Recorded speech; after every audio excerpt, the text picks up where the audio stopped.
les TAP, ils peuvent être en fail open, ce qui veut dire que le trafic passe dans le cas d'une défaillance. Si le TAP tombe en panne, ça ne va pas couper la connexion. C'est une chose qui est importante et qui est pour s'assurer de la disponibilité du réseau. Donc, ce qui n'est pas vrai pour un hub ou pour un port span. Donc, c'est pour ça que le TAP est plus intéressant. Les TAP aussi permettent de voir tout le trafic, même les trames Ethernet mal formées. Parfois, dans le cas de l'utilisation du switch, va y avoir des trames qui vont être abandonnées à cause de ça. Donc, ici, on voit un TAP externe qui ne va pas permettre de faire un rapport sur les violations internes et un TAP interne qui ne verra pas tout le trafic puisqu'il y a le routeur qui va faire routeur par feu qui généralement va déjà abandonner une partie des paquets à cause de différentes raisons. Okay. Et enfin, non pas enfin, pardon, les routeurs. Alors, le routeur, c'est des appareils de la couche 3 qui permettent de router le trafic d'un LAN vers un autre LAN. Ça, c'est de base. Alors maintenant, on ne trouve plus vraiment de routeurs qui ne font que du routage. La plupart des routeurs sont des routeurs filtrants.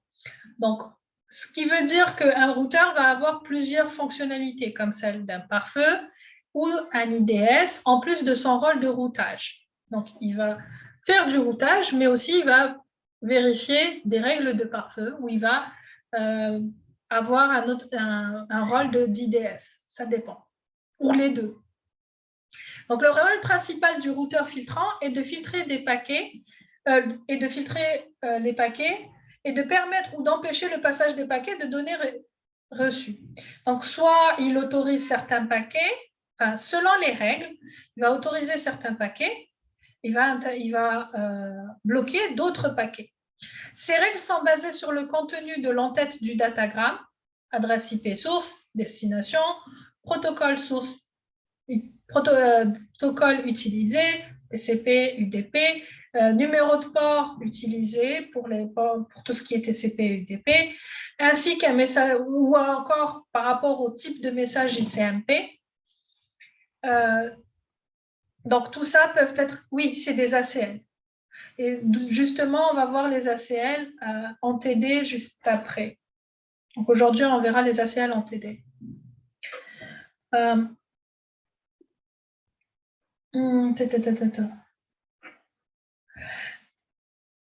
Il est aisé de vérifier si le paquet est destiné ou s'il provient d'une localisation qui n'est pas autorisée. On signale aussi que le routeur se positionne au niveau 3 du modèle OSI et que les filtrages s'effectuent généralement sur les segments TCP, les datagrammes UDP et IP. Généralement, mais il peut y avoir autre chose. On a aussi les pare-feux. Alors, le pare-feu va filtrer le trafic entre les réseaux. On va retrouver principalement 3 types de pare-feu. Je crois que je ne sais plus lesquels je vous ai donné, j'en ai parlé. Il y en a 4 ou 5 en réalité. Mais je vous ai donné les 3 plus connus. On a le pare-feu sans état qui travaille sur la couche 3 et 4. Il n'a pas de concept d'état. Vous avez dû voir alors que ce soit dans le module de système ou dans le module de théorie des graphes, vous avez vu ce que c'est que l'idée d'un état. Le système est à un état. Donc, dans le cas d'un pare-feu sans état, il ne sait pas qu'est-ce qui s'est passé avant. Il ne voit que le paquet sur lequel il est en train de travailler. Il n'y a pas la notion d'état.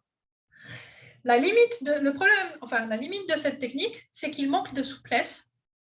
Donc, cette approche de défense est simple et efficace, mais elle manque de souplesse pour que sa mise en place en protection d'un réseau, dans la majorité des cas, ne s'avère pas bloquante pour le fonctionnement des systèmes du réseau concerné. Donc, il y a quand même,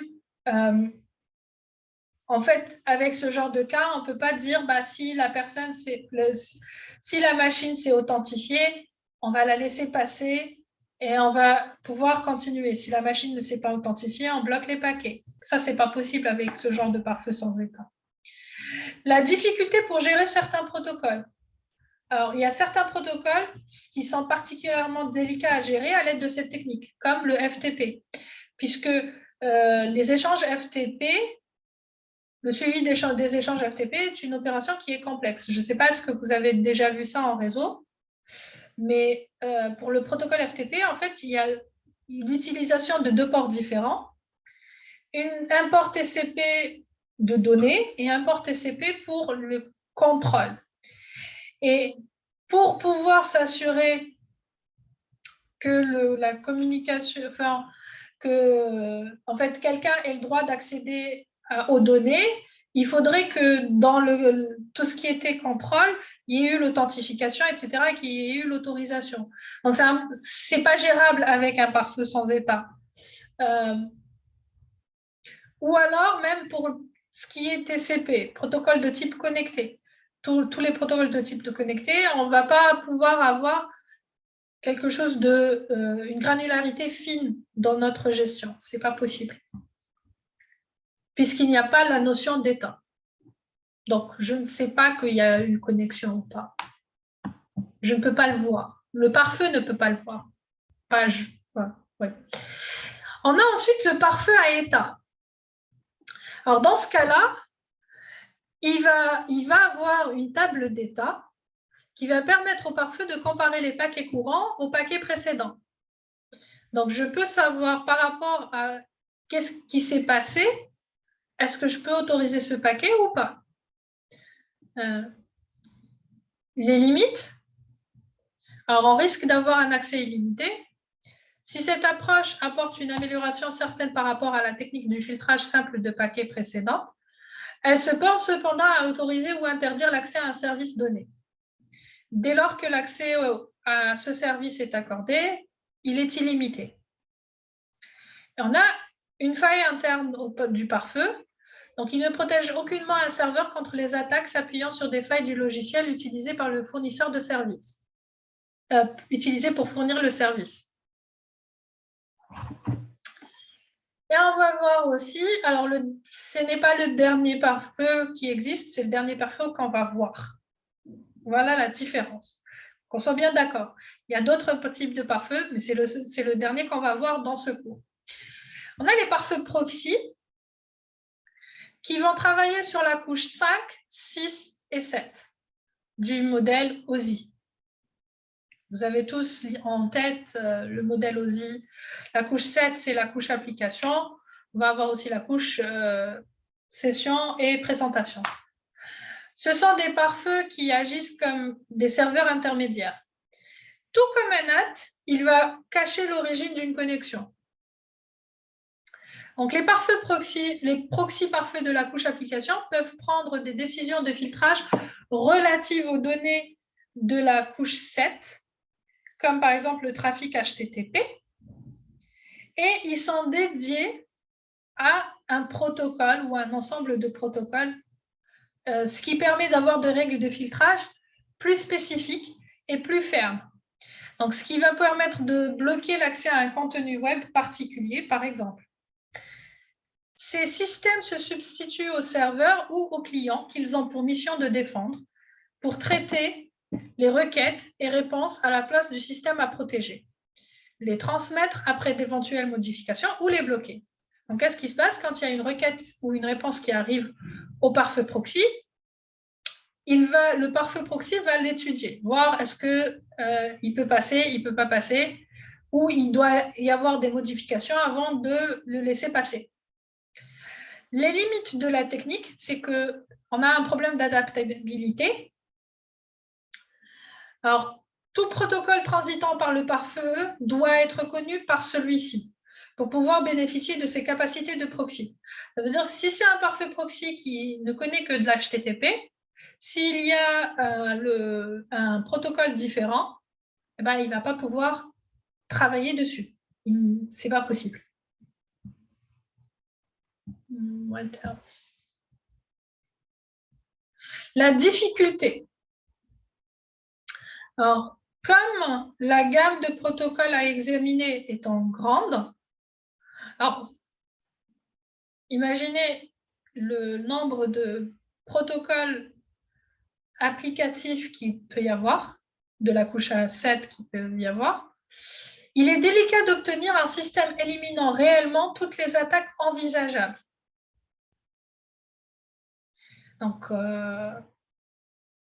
en plus, on peut avoir des failles du proxy. Donc, ce système a pour rôle, comme les clients et serveurs qu'il défend, d'interpréter, comprendre et réécrire les requêtes et réponses qu'il reçoit. Or, ce genre de fonctionnalité peut être à l'origine d'une vaste majorité de failles applicatives. On a aussi un problème de performance. Alors, c'est vrai qu'il y a un gain de sécurité qui est obtenu grâce à ce genre de pare-feu ou de proxy applicatif, mais ce gain en sécurité va se payer en termes de performance.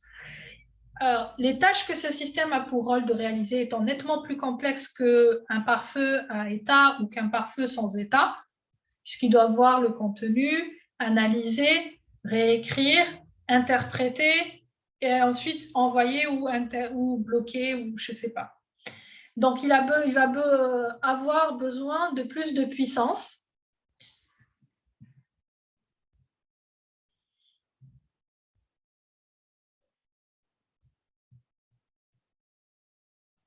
Et il est rare que des débits réseau supérieurs au 5e des débits gérés par un firewall à état puissent être traités par un pare-feu applicatif. C'est un peu, finalement, il a juste besoin de plus de puissance de calcul pour pouvoir faire l'analyse et traiter la bande passante nécessaire. OK. Donc, si on regarde un pare-feu à état ou un pare-feu proxy, quelle est la différence? Donc, le pare-feu à état, il est transparent à la connexion. Ça veut dire que ici, la banque, par exemple, va avoir comme adresse IP source pour ce premier paquet l'adresse IP de l'ordinateur 1. Et quand l'ordinateur 1 va recevoir le paquet réponse SINA-CK depuis la banque, il va avoir comme adresse IP source l'adresse de la banque, l'adresse IP de la banque. Dans le pare-feu proxy, ce n'est pas le cas. L'ordinateur va se connecter au pare-feu proxy. Ensuite, le pare-feu proxy va se connecter à la banque, au site web, au domaine. Enfin, ça dépend où vous voulez vous connecter. Ça veut dire que pour l'ordinateur, il communique avec le pare-feu proxy. Et pour la banque communique avec le pare-feu proxy. Elle ne communique pas avec l'ordinateur 1. Et l'ordinateur 1 ne communique pas avec la banque. Si on regarde les adresses IP, hein, d'accord. Donc, c'est ça la différence entre les deux. Let's see. Oh.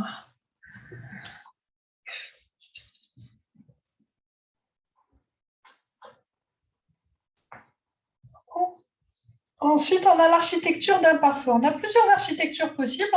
Alors, d'abord, il faut savoir ce que c'est qu'un node bastion. Un node bastion, c'est un node qui est complètement exposé aux attaques. On peut considérer le pare-feu ou le routeur comme étant des autres bastions. On peut aussi considérer les serveurs web, FTP, mail et DNS comme des autres bastions s'ils sont accessibles depuis Internet. Les autres bastions sont configurés pour limiter les méthodes d'attaque potentielles. Alors, les best practices de configuration d'un autre bastion sont les suivantes. Alors, la désactivation ou la suppression des services et d'aimants qui ne sont pas utiles pour l'autre. Si on n'en a pas besoin, si l'autre n'en a pas besoin pour faire son service, alors c'est pas la peine.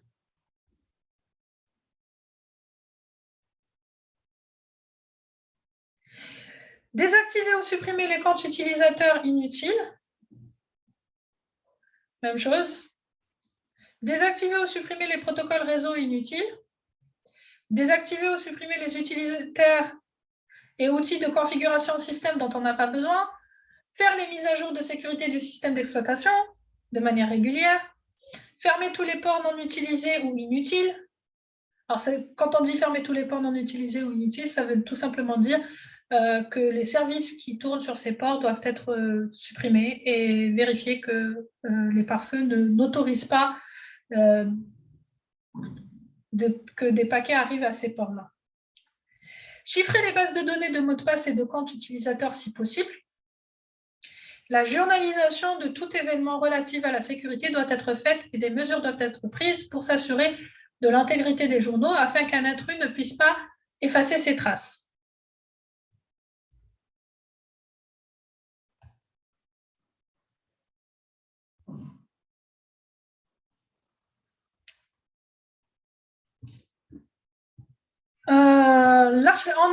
On va avoir pour les pare-feux, on va avoir plusieurs, grosso modo deux types d'architecture. Les hôtes dual home, ça veut dire que c'est un hôte qui va avoir deux cartes réseau, une connectée à un réseau de confiance et l'autre connectée à un réseau non sûr.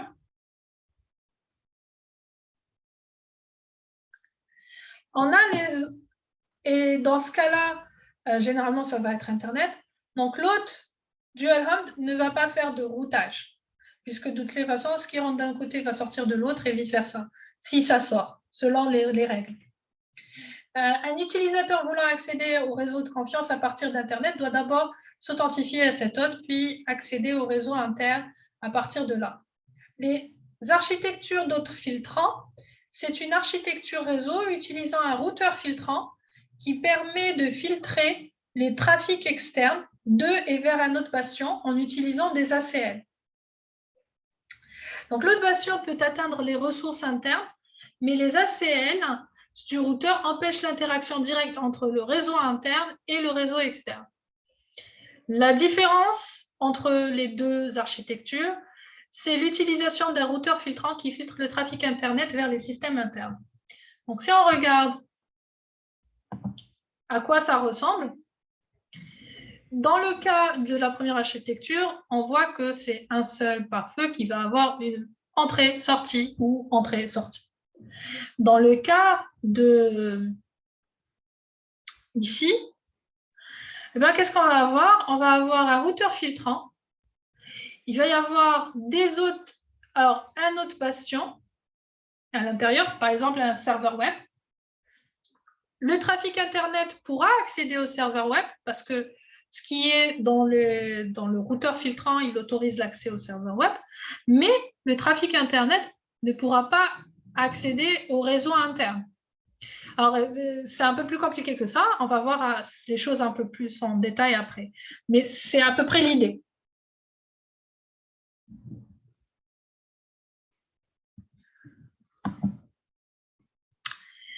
Et on a la notion de DMZ. Alors, c'est quoi une DMZ ou zone démilitarisée? C'est un sous-réseau séparé du réseau local et qui est isolé de celui-ci et d'Internet par un pare-feu. Donc, ce sous-réseau va contenir des machines qui doivent être accessibles depuis Internet. Et donc, le pare-feu va bloquer les accès au réseau local pour garantir sa sécurité, mais il va autoriser les accès aux services qui se trouvent dans la DMZ. En cas de compromission d'un des services de la DMZ, le pirate n'aura accès qu'aux machines de la DMZ et non au réseau local. Donc, si on regarde dans la figure qui va suivre, ça va représenter deux types d'architecture DMZ. Donc, une architecture DMZ soit avec une interface soit avec un pare-feu à 3 interfaces, ou une autre architecture avec DMZ avec 2 pare-feux à 2 interfaces, par exemple.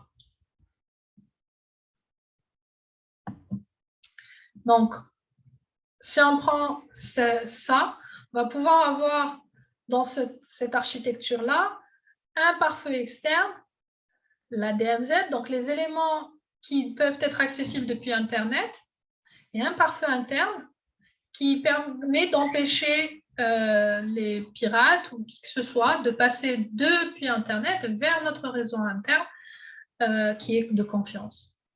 Et on a la même, avec un seul pare-feu à 3 ou plus, enfin, ici c'est 3 ports, on peut avoir,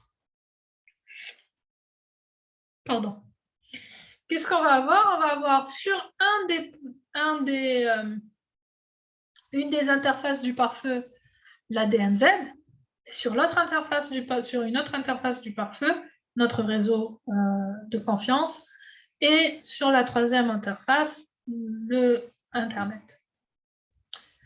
Donc, bien sûr, au niveau du pare-feu, on va avoir des règles différentes pour laisser les paquets passer de là à là, ou quels sont les paquets qui vont pouvoir passer à notre réseau de confiance.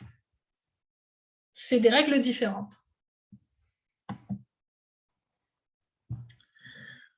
On a aussi les honeypots.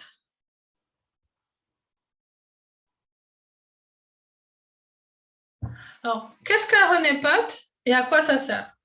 Un honeypot ou un pot de miel, c'est un système qui est conçu pour, en fait, qui n'a aucune raison de production.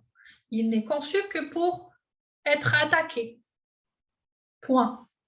Sa raison d'être, sa raison de vivre, si on peut dire vivre, c'est de se faire attaquer par des pirates. C'est tout. Donc, il a pour but de faire croire à un attaquant qu'il peut prendre le contrôle d'une véritable machine de production. Il permet à l'administrateur d'observer les moyens de compromission des attaquants et de se prémunir contre de nouvelles attaques. Alors, on sait que puisque le honeypot n'a aucun but de production, les seules machines qui vont essayer d'accéder à nos systèmes honeypot sont des attaquants, forcément. Donc, tout ce qu'on va trouver comme élément qui va arriver sur le honeypot, que ce soit les paquets, que ce soit les commandes qui ont été effectuées, etc., ça fait partie d'un schéma d'attaque. Après, ça dépend. Ça peut être juste de la reconnaissance, ça peut être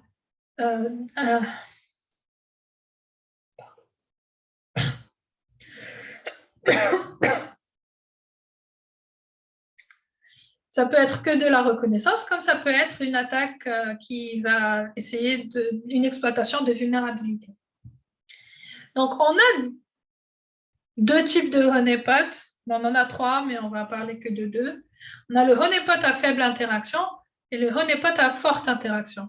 Dans un honeypot à faible interaction, comme Honey et Spectre, leur but est de recueillir un maximum d'informations tout en limitant les risques, en offrant un minimum de privilèges aux attaquants. Pour un honeypot à forte interaction, il va reposer sur le principe de l'accès à de véritables services. Donc, vous avez de vraies machines avec des vrais services sur ces machines, du réseau, plus ou moins sécurisé selon ce qu'on recherche à mettre en place. Et les risques sont beaucoup plus importants que pour des honeypots à faible interaction. Donc, il est important de sécuriser l'architecture du réseau pour que si l'attaquant arrive à compromettre le honeypot, qu'il ne puisse pas utiliser la machine, cette machine-là pour rebondir et attaquer d'autres machines.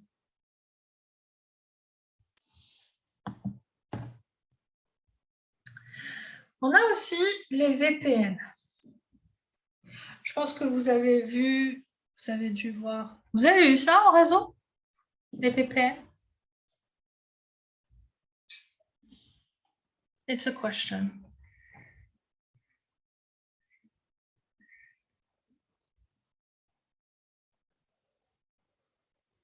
Non. Non. OK. Donc, les VPN pour Virtual Private Network, réseau virtuel privé, va permettre de sécuriser les données envoyées à travers un réseau non sûr. Alors, vous avez les VPN commerciaux que vous utilisez parfois pour pouvoir accéder à des sites qui font du géoblocage, donc qui interdisent l'accès depuis certaines positions géographiques, ou alors pour voir des vidéos sur YouTube, par exemple, qui ne sont pas accessibles depuis l'Algérie, parce que c'est possible, et donc vous pouvez utiliser des VPN. Mais là, on va parler des VPN d'entreprise, donc les VPN qu'on va mettre en place nous-mêmes. Donc, un VPN, c'est un protocole de en fait, il va utiliser des protocoles de tunnelisation, de tunnelage, de tunneling. On peut avoir plusieurs types de protocoles utilisés. On peut avoir IPsec. Donc, IPsec, c'est un protocole qui se base sur le protocole IP. Il a été défini par l'IETF comme étant un cadre de standard ouvert pour assurer des communications privées et protégées sur des réseaux IP. Par l'utilisation des services de sécurité cryptographique et un ensemble de protocoles utilisant des algorithmes permettant le transport des données sécurisées sur un réseau IP. Il n'est pas limité à une seule méthode d'authentification et IPsec opère à la couche réseau. Alors, sur la couche réseau, couche 3, ce qui le rend indépendant des applications. Donc, on s'en fout de quelles applications qu'il va y avoir au-dessus, puisque de toutes les façons, c'est bien en dessous que IPsec fonctionne. On a deux modes de fonctionnement d'IPsec. On a le mode transport et le mode tunnel. Dans le mode transport, c'est une machine avec une autre machine. Point. Dans le mode tunnel, c'est un réseau avec un autre réseau. C'est on crée un tunnel entre deux réseaux. Dans le mode transport, on crée un tunnel entre deux machines. La différence au niveau des paquets, si on regarde un paquet IP original, enfin d'origine, pas original, d'origine, on va avoir l'entête IP puis les données IP. Dans le mode transport, on va rajouter une entête IPsec et on va chiffrer les données. Donc, les données seront chiffrées. Dans le mode tunnel, on va avoir une nouvelle entête IP, une entête IPsec, l'entête IP qui est chiffrée et les données qui y sont chiffrées. Donc, ces deux-là, ce qu'on retrouve dans le paquet d'origine, vont être tous les deux chiffrés. Après, on va lui rajouter une entête IPsec et une nouvelle entête IP. Voilà. On a aussi d'autres protocoles permettant de faire du VPN, de faire de la sécurisation de communication. Entre autres, SSL et TLS. Alors, SSL, pour Secure Socket Layer, a été conçu pour protéger les données HTTP et ça s'est transformé en HTTPS. Le S, c'est pour Secure Socket Layer. Il utilise le port 443, le HTTPS, par défaut. Alors, TLS est la dernière version de SSL. Je ne sais plus si on est à la version 3.1 ou on est passé à une autre version. Il faudrait que je mette à jour. Un instant, je vais voir ça tout de suite. Ouais, non, on est à la version 3. quelque chose. 3.11 de SSL et 1.3 de TLS. TLS, c'est juste, c'est la même chose. C'est le successeur de SSL. Donc, what was I saying? Il est initialement axé sur le web, mais TLS peut être utilisé pour chiffrer des données et utilisé pour le tunneling. Les VPN SSL sont plus simples que leur équivalent IPsec à mettre en place. On a aussi, pour la voie IP, on va avoir aussi un protocole permettant de le faire. Donc, le Voice over IP est une technique qui permet de communiquer par la voix sur des réseaux compatibles IP. Le protocole qui est utilisé, c'est RTP. Mais RTP est un protocole qui n'est pas sécurisé, qui est en clair. Donc, Real-Time Transport Protocol est le protocole basé sur en fait, il va utiliser UDP encapsulé dans de l'IP qui permet de transporter la voix sur IP. Alors, le protocole permettant de sécuriser la communication VoIP, c'est SRTP pour Secure RTP. Il peut être utilisé pour fournir une sécurité à la voix IP en incluant la confidentialité. On va utiliser le chiffrement AES. On va voir AES plus tard dans les prochains cours. Et intégrité et l'authentification des messages grâce au protocole HMAC SHA1. Avez-vous des questions? Si vous n'en avez pas, c'est la fin de ce chapitre, la fin du cours, et on prend 10 minutes pour faire le TD. Avant de commencer le TD, je veux dire.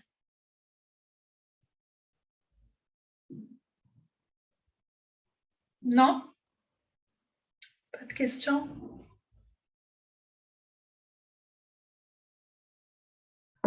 Ok, donc on se retrouve dans 10 minutes à 12h45 pour faire le TD.